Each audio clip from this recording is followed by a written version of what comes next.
മാലിന്യത്തിന് പരിഹാരം മെത്തനോളിലൂടെ. പരിസ്ഥിതി ദിനം നമ്മെ ഓർമ്മിപ്പിക്കുന്നത് എന്താണ്?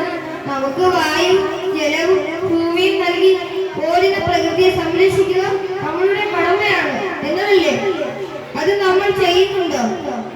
തൈകൾ നടുന്നതുപോലെ പ്രധാനമാണ് മാലിന്യ സംസ്കരണവും. മാലിന്യങ്ങൾ പൊതുനിരത്തുകളിൽ വലിച്ചെറിഞ്ഞു, ജലസ്രോതസ്സുകൾ മലിനപ്പെടുത്തി, പ്ലാസ്റ്റിക് കത്തിച്ച് കാലാവസ്ഥയെ പ്രതികൂലമായി ബാധിക്കുന്ന ഇത്തരം പ്രവർത്തനങ്ങളിൽ നിന്ന് മാറി നിൽക്കുക എന്നതും നമ്മുടെ കടമയാണ്. ഇതിന് ഏറ്റവും നല്ല പരിഹാരം മാലിന്യങ്ങളിൽ നിന്നും മെത്തനോൾ എന്ന ഇന്ധനം ഉൽപ്പാദിപ്പിക്കുക എന്നതാണ്. 2015 മുതൽ ലോകത്തിലെ പല രാജ്യങ്ങളിലും മെത്തനോൾ ഉപയോഗിക്കുന്നു.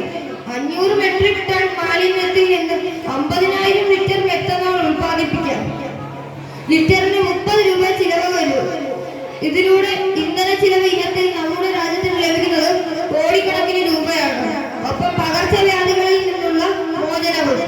ഞങ്ങൾ കുട്ടികൾ തൈ നടി, പഴയ സാരിയിൽ നിന്ന് തുണിസഞ്ചി, ഇക്കോ ബ്രിക്സ് എന്നീ പ്രകൃതി സംരക്ഷണ പ്രവർത്തനങ്ങൾ